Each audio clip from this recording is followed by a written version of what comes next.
Wrestling. I know they got a lot of good wrestlers out there. You know what the best wrestler of all time is?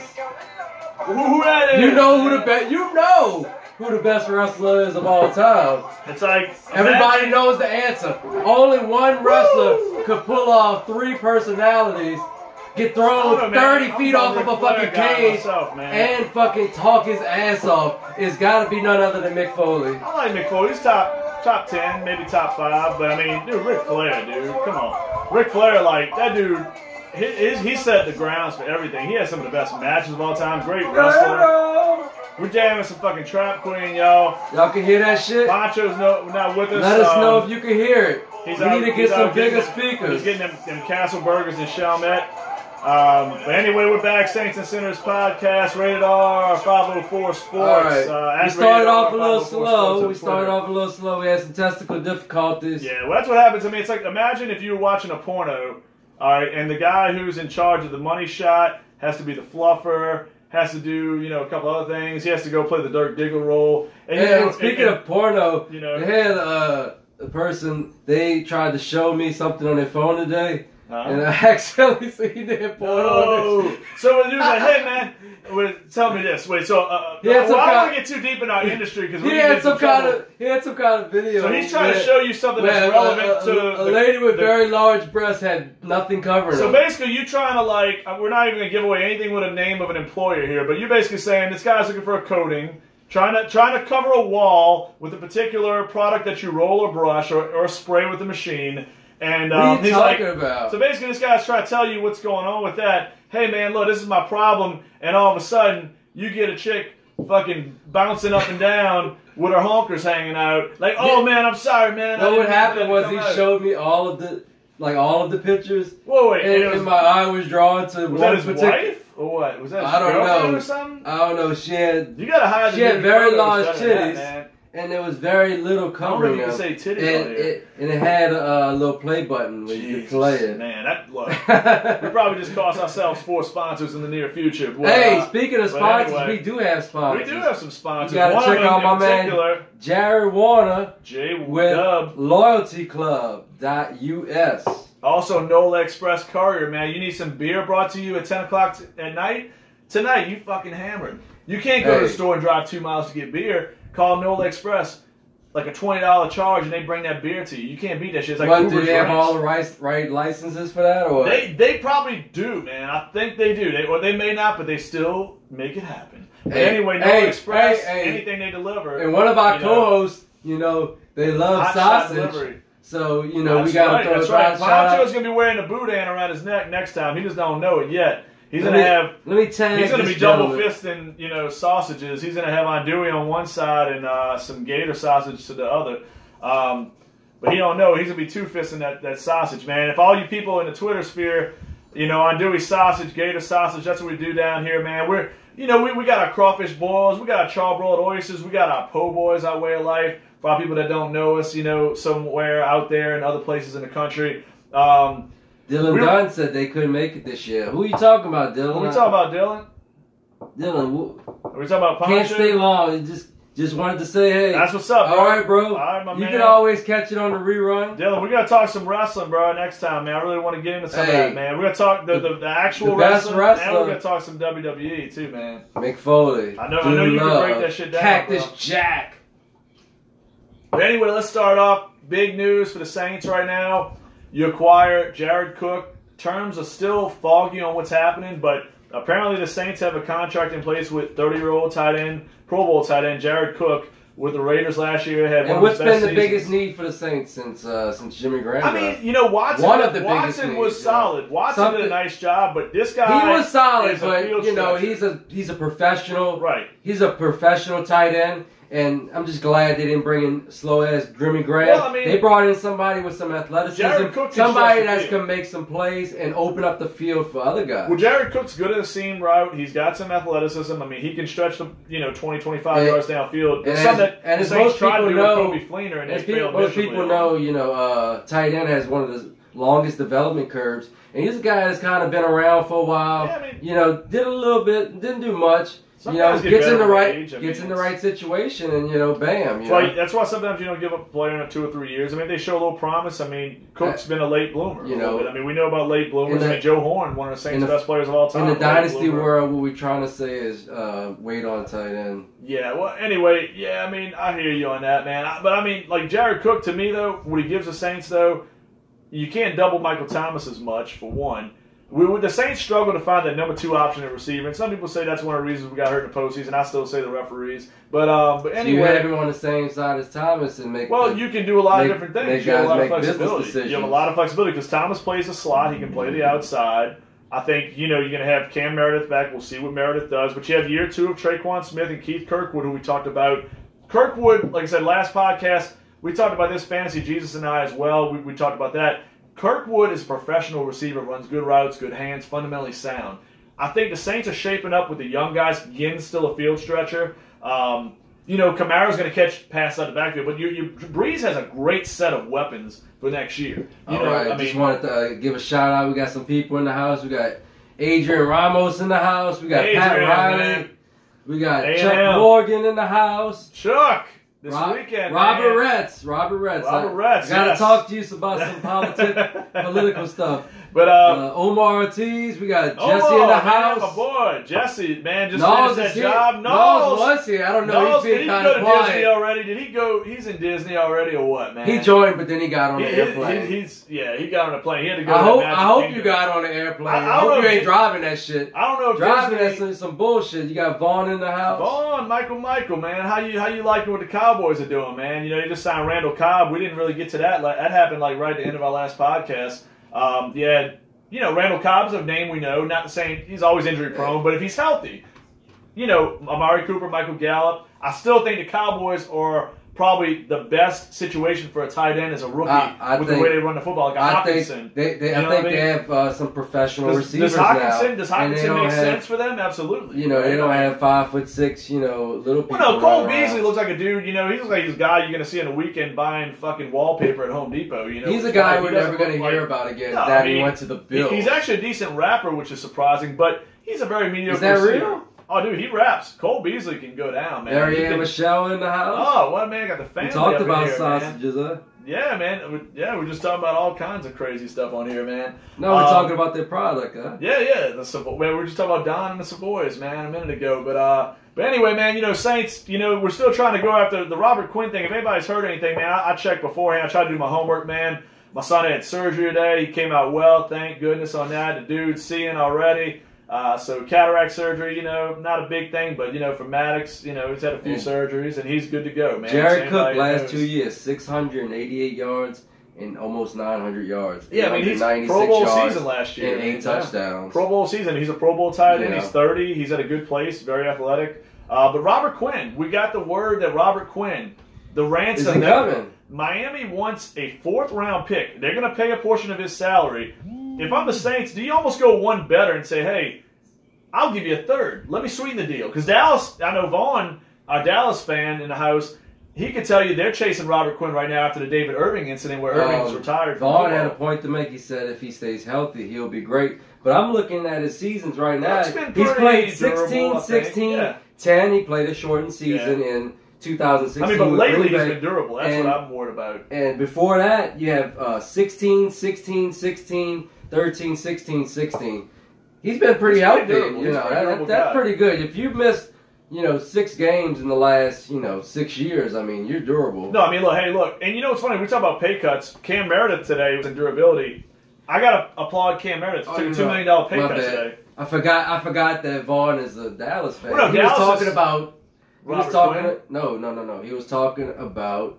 Randall Cobb. Randall Cobb, yeah, absolutely. He's healthy. He's been super banged up. You're right about that. Yeah, Cobb, I mean, it's funny because I really want Dak to throw the ball more. I don't know if Dak's ready for that. I think they have to air it out a little more. They have to keep teams honest. I don't think they should become a passing team all of a sudden. They still live and die with Zeke in that front 7, if you ask me. Van Der Esch, Jalen Smith, those guys are wonderful. Lawrence is a stud up front. Dallas is a really good front 7. And Zeke, to me, is the way to go. Let Prescott manage the game, kind of like Russell Wilson did early in his career with Marshawn Lynch. But you have to throw the ball at times. You do. And, I mean, having Gallup with Amari Cooper, Randall Cobb, if he can play in 14 games, that's not a bad setup. And I think they still have to draft a Noah Fant or Hawkinson. I'm not going to lie. I think the biggest maybe news, Irv Smith Jr. I think some of the biggest news I don't think we touched on this whole offseason. The best news of all, that once again, once again, Jason Witten is a football player, and he's not going to be in the booth abusing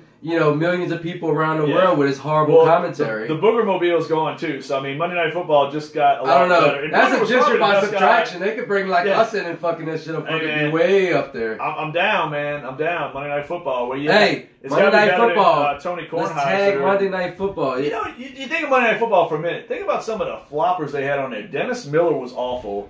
Tony Kornheiser. They had freaking Rush Limbaugh. Not to get political, but Rush Limbaugh. And I'll say this: Bill Simmons could write a hell of an article, but he's horrible on TV. Yeah, Bill Simmons.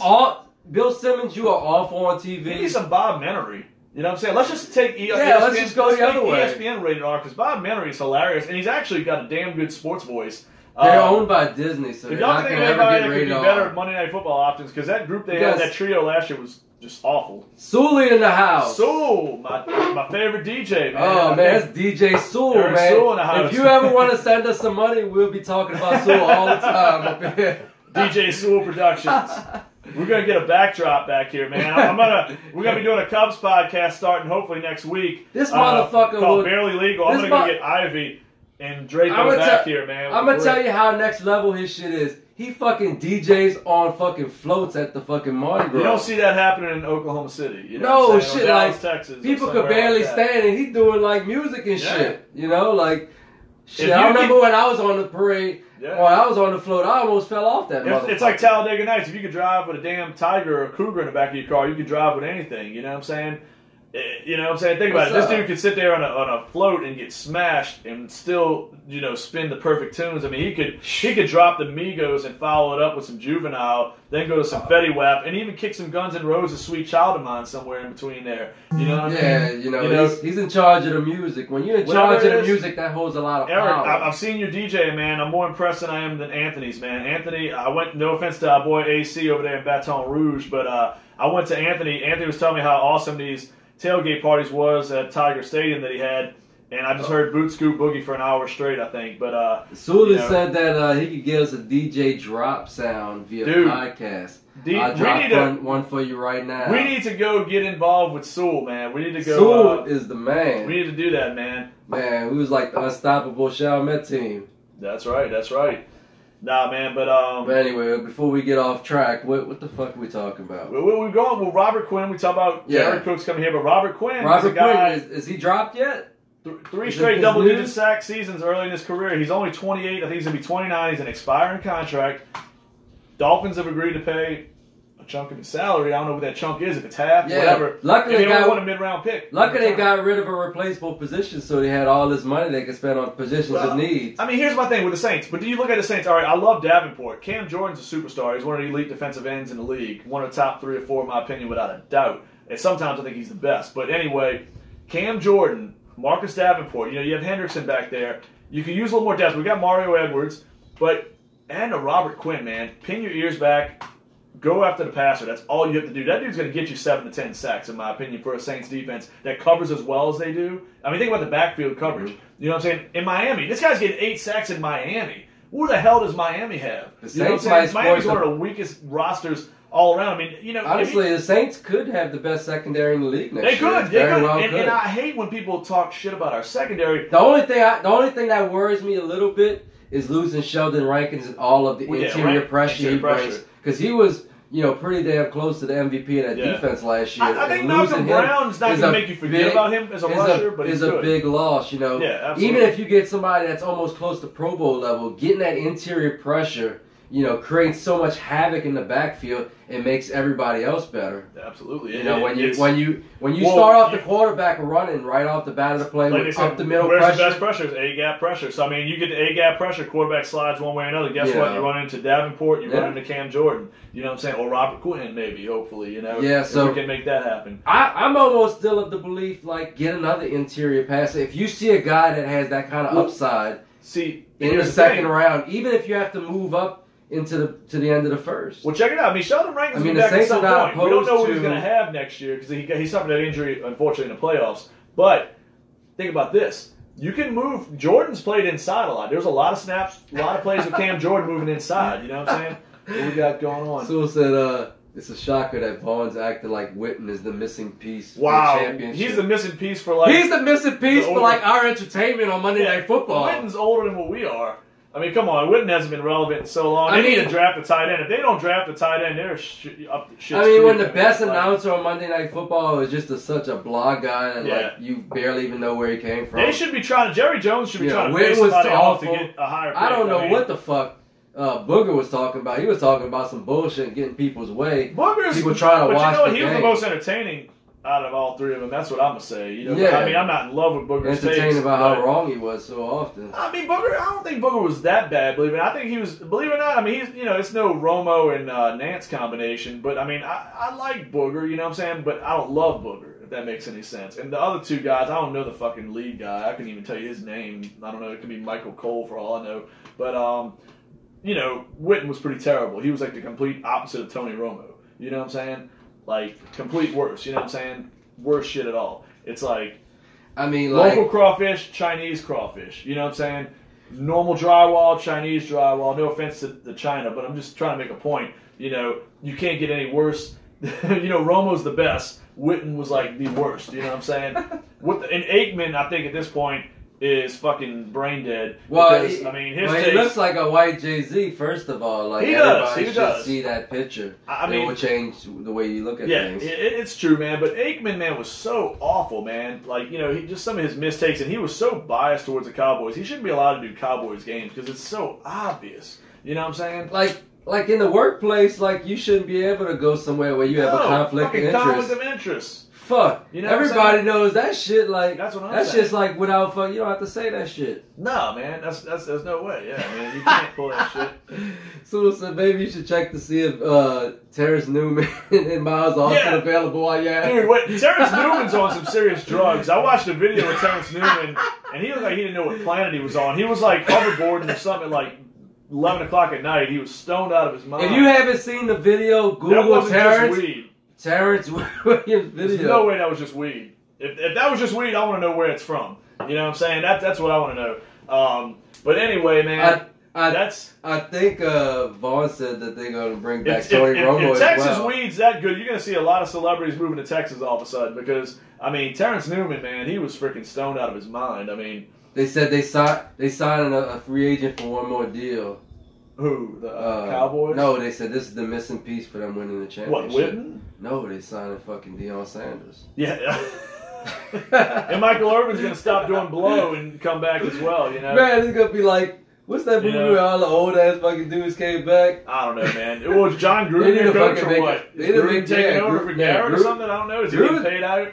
Man, I mean, Jerry Jones gonna offer his like sell his soul, you know, like Gruden's gonna sell his soul to Jerry Jones. You and Adam need to coach the boys better than what fucking maybe so, man. Doing. Maybe so, running the ball like an idiot. I'll tell you, man. You know, with tournament, you know, I want to briefly touch on this. I'll be real with y'all. You know, college basketball ain't what it once was. I mean, let's be real. It ain't the days of. You know, whether you like Duke or not, I'm just throwing him as an example, or even Michigan. It ain't the Fab Five. This isn't Christian Laettner, Grant Hill, Duke, Bobby Hurley. One thing I seen the other day Shaq, Chris Jackson anymore. That's how good Zion is. Zion's so good that even people that hate Duke is rooting for this motherfucker. Oh, dude, he's amazing. But you know what? Here, and that's what point I want to make. Congrats to LSU, by the way, today. They held off a late scare from Yale to move on. They beat Yale. They beat Yale, man. Yale was running that old school. Yes. You know, guys been playing since they was like 5. Absolutely. You know, guys that come to the park and beat everybody at the park. They fucking like the white Globetrotters out there. Absolutely. The Yale guys are eliminated. They can go back to like stealing each other's website ideas. But here we go. LSU's moving on. But the guy who impressed me today, getting a little bit of a glimpse at him more so, and some people might be familiar with him, but Ja Morant, man, and there's probably no way the Pelicans will have a shot at this guy unless there's some trade with Anthony Davis to a top 3 team, maybe top 2, because this dude to me, outside of Zion, is a number 2. I like RJ Barrett a lot. I'm not trashing RJ Barrett. Did we know who he was before today? A lot of people knew. A lot of people had him in the top 3 or 4. There was a debate whether he could possibly leap over RJ Barrett. This dude, it's supposed to be a really deep draft. Murray State was a 12 seed. They knocked off a 5 seed Marquette. And that happens, like you said before we got on. It happens. But they won by like 20. It was dominating. This guy, first triple-double in the tournament in 7 years, which I didn't realize. But this dude was impressive. He's got explosiveness like Russell Westbrook. I've seen this dude finish two-handed over a guy much bigger than him. Looked like an impossible dunk, and he did it. His shot is just clean. He's like Westbrook with a better jump shot. I love this guy. If the Pelicans can somehow trade Anthony Davis right now, if we got a way to get Ja Morant, I'm serious. I'll take other young players.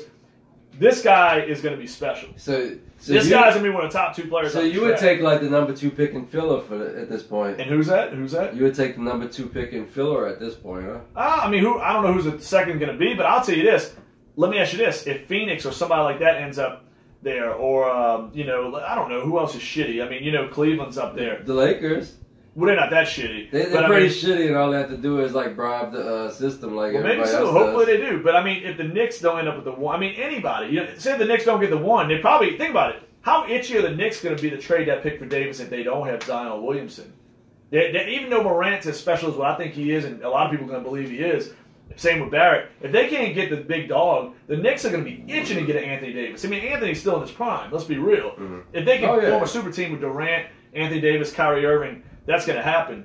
And to me, this dude Morant, you pair this fucker with Jrue Holiday, and I'm telling you, man, that's going to be I don't care. I know Curry and Thompson, McCollum, Lillard, Beal, Wall. This is the best backcourt in the NBA in 2 years. Jrue Holiday and Ja Morant. If it can happen, it will happen. These guys will be the best backcourt in the NBA. They better than Curry and Thompson. And I have a lot of respect for both of those guys. You know how much I'm a Clay guy. We all know Curry's great, but I'm a big Clay guy. I'm saying no. But in 2 years, that's what I'm saying. Clay's getting older. What's Clay going to be in 2 years? I mean, Clay's been in the league fucking 10 years? I mean, he's close. I mean, he's got to be 7, 8 years in the league. I mean, how old is Klay Thompson? Let's get a good pull up on that. He's older than Curry by a couple years. I mean, what's Curry, about 25, 26? I think Curry's a lot older than you think he is. I think he is too. He played till he was a senior. He did. He played at Davidson University. Yeah, he played his whole. See how many y'all fuckers knew he played at Davidson? Stephen Curry is 31. What? And Klay Thompson's 29. Damn, Thompson's younger? Yeah. Oh, he played the 4 years. Yeah, Thompson came out as a freshman. That's right. Good fucking call. See, but Curry, what he did was so rare now. That's why I told you. Yeah, Curry, that's right. Curry's a lot older than people think he is. But 29 for Thompson. Because he played a full 4 years. That's right. And it took him a couple years because you remember in his early years, unheard of. he had ankle problems. That's right. He missed a lot of time. Damn, Curry's 31. Curry became Curry when he was like 27. Dude, who would have known that? Would you have guessed 31 on Curry? I knew he played 4 years. I know he played a few years. I didn't know he was in his 30s. I thought he was in his late 20s. I knew he was old. Dude, but Thompson's going to be 30. What's Jrue Holiday? Hey, y'all can only hear information like this on Saints and Sinners. That's how we go. Curry is 31. I mean, this is like you might not have known it, but you know it now. This is B-Rabbit and Papa Doc. All two people that's watching live with us. Man, we didn't go scripted. Check. Jrue Holiday. What's Holiday? 27. See if I'm right. 28, maybe 28. No, it's just age guess game here. Age guess game. It's broken out. Game here. How old is I'm gonna say 28 on Holiday. What's his?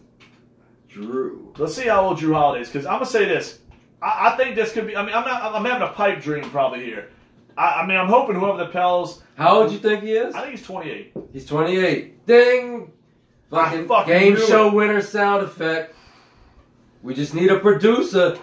If anybody knows how to DJ some songs and produce a podcast, you know, I can tell you who didn't know that. You can be a producer. I can tell you who didn't know he was second. 28. Probably was Fletcher Mackel. Fletcher Mackel don't know shit. fuck that motherfucker. That dude said, "Oh, we can trade Davis for Luka Doncic." He needs to start podcasting in his mama's basement and get us on the WWL. No, I don't even want to be on WDSU, man. I know because because we can't curse. Nah, curse. We'll be fired the first episode. Like, there's no way. I know. Fuck you. Use fuck as like conjunction and fucking verbs. Listen. It's part of the English language. I think the F word qualifies as an actual word now. I think it's in Webster's. But, I mean, if somebody...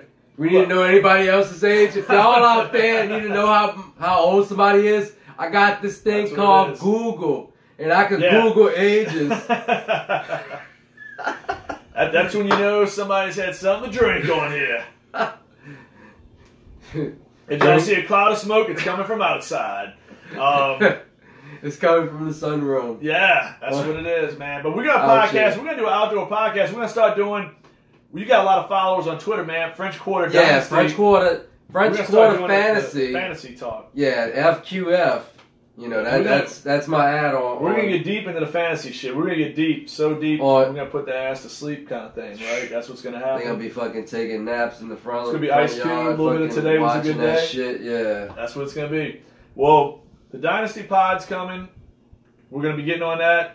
9 Inch Nails is supposed to be working with us on that. If somebody could locate the whereabouts of Poncho, he could be found. And, you know. Last I heard, he was on what airline? Is that what Riley said he was at? Riley usually has the updates. I know Riley is in personal matters this week. I know we didn't see Riley tonight. Yeah. Prayers out to Riley. Prayers out to Riley, bro. You know, anybody that's going through some drama, man, you know, prayers out to y'all, man. We don't say enough, man. We're actually some pretty good dudes, man. So anybody ever got something, man, like, you know, any donation things they want to talk about on here, anything that's good for the cause, man. Like, and we can help y'all out. Yeah, we like to do that type of stuff, man. We kind of party a little bit. We get, you know, a little smashed. You know, we talk some sports. We curse a little bit. But you know what? We're not pieces of crap. You know what I'm saying? We get on here. We'll do it right. We'll go to bat pieces of shit because we can curse. No, we're not politicians. We're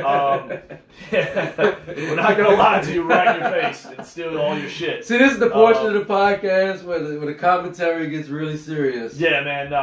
We try to stay out of that shit, man. The point where we got 0 viewers. Hey, man, it gets to that point. Everybody's like, well, screw y'all at this point, man. Nah, but we're going to be bringing clips to y'all pretty soon. Yeah, so, we got to start bringing clips. So if you got 5 minutes of free time, we're going to send clips out to you. 504sports.net's the website. We're going to check out of here, man. We're going to cut it short. Saturday, back outside, a little outdoor. We're gonna be outdoor fantasy grilling, show. You know, the Smoke Dogs are going to be out there, man. We have a fantasy show going down. If y'all want to have a losing debate, we could debate. If y'all want to guess the fucking age, Rashad Penny versus Chris Carson. Rashad Penny versus Chris Carson. Yeah, Penny is the winner. Raping. Yeah. Penny is the winner. He's a winner in a handicap match. He's the winner for 2019. Good luck with that, my man. All right, we are out.